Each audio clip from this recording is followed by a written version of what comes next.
नमस्कार मंडळी, साजवळ सानवीमध्ये पुन्हा एकदा मनापासून तुमचं स्वागत. सध्या मार्केटमध्ये ट्रेंडिंगला असलेली माहेश्वरी साडी मी तुमच्यासाठी स्पेशल अशी कॉटनमध्ये माहेश्वरी साडीमध्ये काही कलर असे मागवलेले आहेत. दिसायला अगदी सुंदर, घातल्यावरती चापून चुपून बसणारी अशी सुंदर माहेश्वरी साडी. पूर्ण साडीवर तुम्हाला असे बुट्याचे नक्षीकाम जरीमध्ये मिळणार आहे. पदराला सुंदर असे टसल्स असणार आहेत आणि ह्याचा कलर जे आहे, कलर कॉम्बिनेशन ड्यूल कलरमध्ये असणार आहे. ब्लाऊजही कॉन्ट्रास्टमध्ये असणार आहे. याची बॉर्डर बघाल बारीक अगदी सुंदर अशी आहे.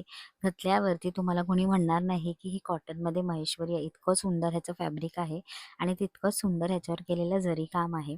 सो वाट कसली बघताय? आपली वटपौर्णिमा जवळ येते, तर तुम्हाला ही साजेशी अशी साडी घ्यायची असेल तर आताच साजबाय आणि सानवीला तुमची तुमची अशी महेश्वरी बुक करा. मला तर वाटतं प्रत्येक गृहिणीच्या किंवा प्रत्येक लेडीजच्या वॉर्डरोबमध्ये एक तरी माहेश्वरी असलीच पाहिजे. आता प्रॉपर हँडलूम माहेश्वरी म्हटलं तर ती खूप जास्त रेंजमध्ये असते, पण ही साडी अगदी अफोर्डेबल रेंजमध्ये मी तुमच्यासाठी घेऊन आलेली आहे. अगदी थोडे कलर आहेत, पण तितकं सुंदर कॉम्बिनेशन मी मागवलेलं आहे. तर तुम्हालाही जर ही महेश्वरी बुक करायची असेल तर आता साजवाय सानवीला कनेक्ट करा आणि तुमची अशी सुंदर अशी महेश्वरी बुक करा. Thank so much.